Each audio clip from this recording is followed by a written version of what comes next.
어느 평범한 평일 저녁입니다. 퇴근 후 지친 몸을 이끌고 겨우 집 안으로 들어와 소파에 몸을 던졌을 때 탁자 위 휴대전화가 진동하며 불이 들어옵니다. 화면에 뜬 이름은 대학 시절 매일같이 붙어 다니던 단짝 친구입니다. 예전 같았으면 반가운 마음에 바로 전화를 받아 야, 웬일이야? 라며 목소리를 높였을 텐데 지금의 당신은 이상하게도 가슴이 턱 막히는 기분을 느낍니다. 전화를 받을까 말까 고민하는 짧은 찰나 진동은 계속되고 당신은 결국 전화기가 조용해질 때까지 가만히 천장만 응시합니다. 잠시 후 미안, 지금 샤워 중이라 전화를 못 받았어. 무슨 일이야? 라는 무난한 문자를 보냅니다. 사실 당신은 샤워를 하지도 않았고 특별히 바쁜 일이 있는 것도 아닙니다. 그저 누군가와 대화를 섞고 상대의 감정을 받아내고 내 감정을 적절히 포장해서 내놓아야 하는 그 일련의 과정 자체가 감당하기 힘들 만큼 버거웠을 뿐입니다. 이런 경험, 비단 당신만의 특별한 이야기가 아닐 겁니다. 어느 날 문득 휴대전화의 주소록을 맨 위부터 아래까지 천천히 정리하다 보면 이름조차 생소해진 수많은 인연 사이에서 길을 잃기도 합니다. 이 사람은 누구였지? 우리가 마지막으로 연락한 게 언제였더라? 질문은 꼬리에 꼬리를 몹니다. 한때는 목숨보다 소중하다고 믿었던 우정이 혹은 죽고 못 살던 동료들이 왜 이렇게까지 멀어진 걸까요? 우리는 흔히 이것을 세월 탓으로 돌리거나 내가 너무 냉정한 사람이 된 것은 아닐까 자책하곤 합니다.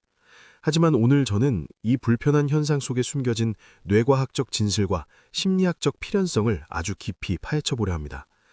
결론부터 말씀드리자면 당신이 사람을 피하게 된 것은 당신의 마음이 고장난 것이 아니라 당신의 인생이 비로소 불필요한 군더더기를 걷어내고 가장 순수한 본질로 돌아가고 있다는 아주 건강한 진화의 증거입니다. 먼저 뇌과학의 관점에서 우리의 변화를 깊이 있게 살펴봅시다. 우리 뇌의 앞부분에 위치한 전전두 피질은 사회적 관계를 조율하고 타인의 의도를 파악하는 관제탑 역할을 수행합니다. 젊은 시절의 전전두 피질은 마치 이제 막 공장에서 출고된 신형 고성능 컴퓨터와 같습니다. 한꺼번에 수십 명의 이름을 기억하고 그들의 미묘한 눈빛 변화를 읽어내며 적재적소에 알맞은 리액션을 날리는 멀티태스킹에 매우 능숙하죠.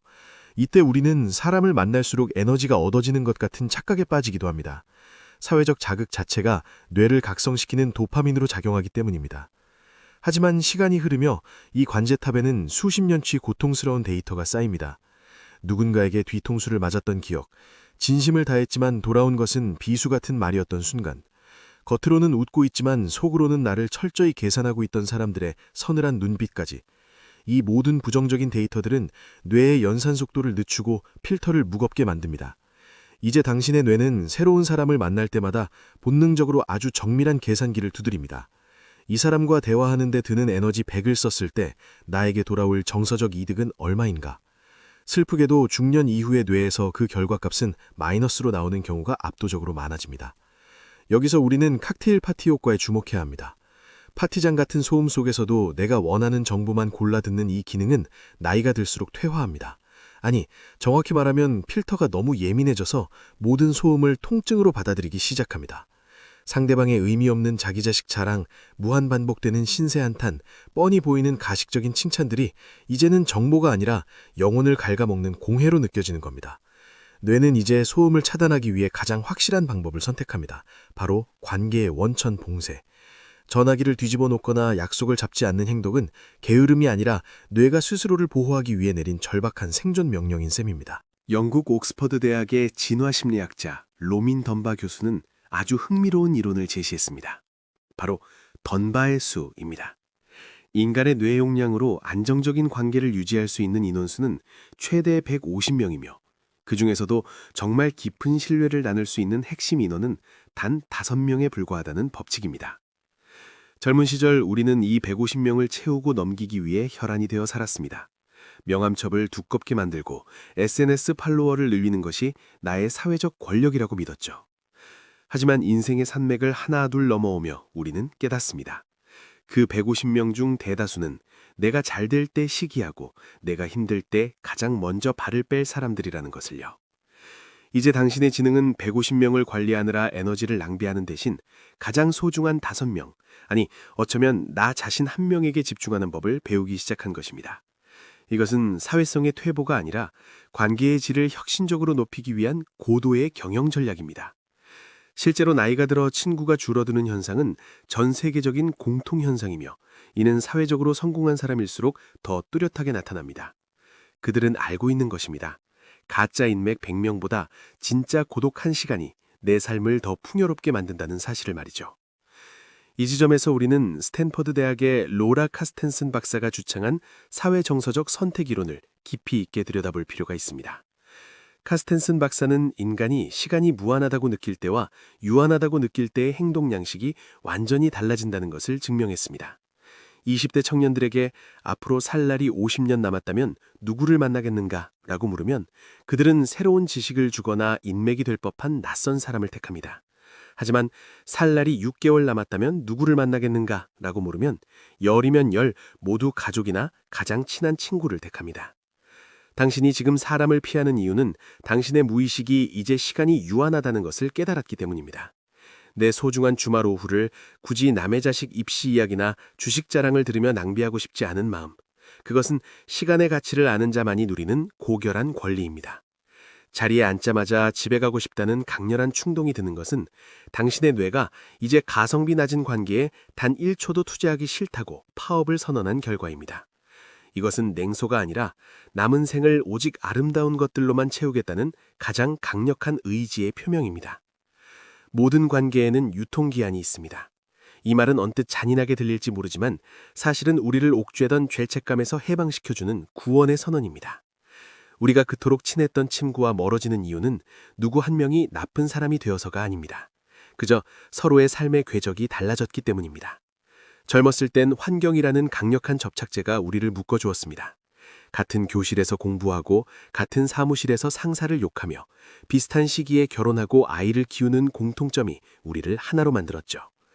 하지만 시간이 흘러 한 명은 조기 은퇴를 고민하고 한 명은 사업 확장에 몰두하며 한 명은 건강을 잃고 새로운 취미에 빠진다면 그 접착제는 자연스럽게 말라비틀어질 수밖에 없습니다. 억지로 만남을 이어가 본들 돌아오는 것은 우리 옛날엔 참 좋았지라는 씁쓸한 과거 회상뿐입니다. 현재를 공유하지 못하고 과거만 파먹고 사는 관계는 이미 생명력을 잃은 좀비와 같습니다. 신선한 영양이 다 빠져나간 관계를 을이라는 이름으로 붙잡고 있는 것은 곰팡이 핀 음식을 아깝다며 억지로 삼키고 있는 것과 다를 바 없습니다. 결국 탈이 나는 건 당신의 마음입니다. 유통기한이 지난 인연을 향해 그동안 즐거웠어 라고 가볍게 손을 흔들어 주는 것. 그것이 바로 그동안 그 관계를 지켜온 서로에 대한 마지막 예의이자 나 자신에 대한 최고의 배려입니다. 심리학자들은 현대인들이 겪는 관계의 피로를 해결하기 위한 방법으로 회색 돌 전략을 제시합니다. 나를 괴롭히거나 감정 에너지를 뺏는 사람들에게 마치 길가에 굴러다니는 무미건조한 회색 돌처럼 무반응으로 대처하는 것입니다. 나이가 들수록 우리가 무뚝뚝해지고 리액션이 짧아지고 굳이 내 속마음을 꺼내지 않게 되는 것은 우리가 생존을 위해 본능적으로 이 전략을 쓰고 있기 때문입니다. 그렇구나. 그럴 수도 있지. 몰랐네. 이 세 마디로 대화를 차단하는 당신의 모습은 결코 차가운 것이 아닙니다. 타인의 감정 쓰레기통이 되지 않겠다는 단호한 자기보호입니다. 젊은 시절 우리는 타인의 기분을 상하게 할까봐 싫은 소리 한마디 못하고 속으로 사귀며 밤을 지새웠습니다. 하지만 이제 당신은 깨달았습니다. 내가 아무리 노력해도 나를 싫어할 사람은 끝내 싫어하고 내가 아무리 간이라도 빼줄 듯 잘해줘도 고마움을 모르는 사람은 결국 모른다는 사실을 말이죠. 타인의 평가라는 감옥의 문을 박차고 나와 나의 평온이라는 왕국을 건설하기 시작한 당신의 모습은 그 어느 때보다 당당합니다. 이제는 전화를 받지 않거나 모임을 거절할 때 묘한 미안함을 느끼는 습관에서 완전히 벗어나야 합니다. 당신이 억지로 나간 자리에서 느끼는 정신적 소진과 공허함은 오롯이 당신 혼자 감당해야 할 몫이지만 그 자리를 거절함으로써 상대가 느끼는 서운함은 바람처럼 금방 지나가는 찰나의 감정일 뿐입니다. 타인의 아주 짧은 서운함을 막기 위해 당신의 소중한 하루 전체를 제물로 바치지 마십시오.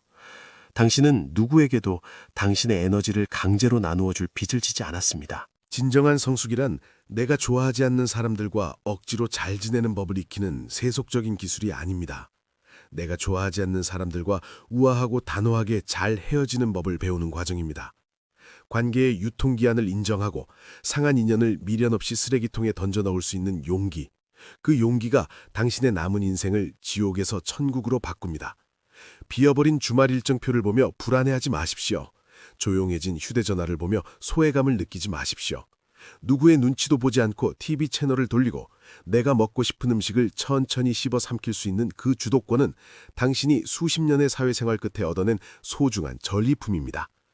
동양 철학의 화이부동이라는 말은 나이가 들수록 더 깊은 울림으로 다가옵니다. 남들과 조화롭게 지내되 결코 그들과 똑같아지려 애쓰지 않는다는 뜻입니다. 우리가 사람을 피하는 이유는 그들을 증오하기 때문이 아닙니다. 오히려 그들과의 불필요한 마찰을 줄여 내 안의 평화를 유지하기 위해서입니다. 적당한 거리를 두는 자발적 고립은 외로움이라는 형벌이 아니라 신성한 정적이라는 축복입니다. 그 정적 속에서만 우리는 비로소 타인의 소란스러운 목소리에 파묻혔던 진짜 나의 목소리를 선명하게 들을 수 있습니다. 여러분, 혹시 지금 혼자 계신가요? 전화기는 꺼져 있고 집안에는 정막만이 화르고 있나요? 그렇다면 진심으로 축하드립니다. 당신은 지금 인생에서 가장 성공적인 순간을 지나고 있습니다. 타인의 시선이라는 보이지 않는 창살에서 탈출해 당신 영혼의 가장 깊숙한 안식처에 무사히 도착하신 것입니다. 요란한 인맥은 당신의 허영심을 잠시 채워줄 수는 있어도 당신의 영혼을 채워주진 못합니다. 사람을 피하는 당신의 행동을 절대 부끄러워하지 마십시오. 그것은 인생이라는 레이스에서 뒤처지는 것이 아니라 남들이 타인의 눈치를 보며 허우적거릴 때 가장 먼저 자유라는 종착역에 도착한 것입니다. 이제 가벼워진 어깨로 당신만의 고독을 만끽하십시오. 그 고독의 끝에서 당신은 평생 찾아 헤매던 가장 소중한 친구, 즉 진짜 당신을 만나게 될 것입니다. 오늘 밤 아무에게도 연락하지 않고 조용히 차 한 잔을 마시며 책장을 넘기는 당신의 평온을 진심으로 응원합니다. 당신은 지금 그 어느 때보다 단단하고 아름답고 완전합니다. 타인의 소음에서 멀어진 만큼 당신의 영혼은 더 깊고 풍성하게 채워질 것입니다. 고독이라는 이름의 가장 화려하고 우아한 축제를 마음껏 즐기시길 바랍니다. 당신은 그럴 자격이 충분합니다.